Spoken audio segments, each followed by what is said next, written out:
Look, I need to get this off my chest because honestly, I'm still processing how everything went so wrong. I'm Kendra. I'm 36, and my whole world just fell apart because I told the truth. Apparently, being honest with your husband about something that happened a decade ago is the kind of honesty that can cost you your entire marriage. Cole and I, we've been together since high school. Sweethearts. First kiss, first everything. He's not just my husband, he's my history.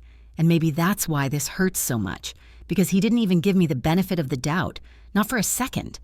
The thing is, I didn't cheat, I didn't lie, I didn't hide some double life. What I hid was pain from his friend, someone he trusted, someone I trusted, someone who crossed a line with me 10 years ago and made me believe it was somehow my fault. It happened at a New Year's party. Cole and I were already married by then, but he had left early because of a work emergency. I stayed, surrounded by familiar faces, friends we'd grown up with. His friend Derek had been drinking. So had I, not heavily, but enough to feel a little light. I remember sitting on the porch for air when he joined me. He was laughing, casual, asking if Cole ever appreciated me. I brushed it off, thought he was being stupid. But then he leaned in too close, said things he had no business saying, put his hand on my leg, tried to kiss me. I pulled away. Pushed him, actually. Told him to back off. He did.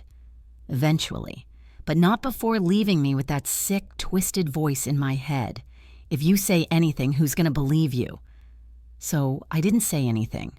Not because I was hiding something, but because I didn't want to be the reason Cole lost a friend. Because I was scared of what it might do to our marriage. Because I blame myself for smiling, for laughing, for not being clearer sooner. And then 10 years passed. 10 birthdays, 10 anniversaries, 10 Christmases, and I still carried it. It all came out during a late-night conversation. Cole and I had been talking about trust, about secrets, about how we tell each other everything. And something in me, tired, raw, broken, just said it. I need to tell you something that happened a long time ago, and I told him. Everything. Not to start drama, not to destroy friendships, just because I didn't want to carry it anymore. The silence after I spoke, it was unbearable. He stared at me like I was someone else. Then he stood up, walked into the kitchen, didn't say a word. The next morning, he barely looked at me, didn't ask questions, didn't ask how I felt, just said, "So you waited 10 years to tell me, and now I'm supposed to just believe you?" I was stunned. Because in that moment, it wasn't about what happened. It was about when I told him. He kept pacing, saying things like, "How do I know you didn't invite it? Why stay quiet unless you felt guilty? You let me keep him in our lives."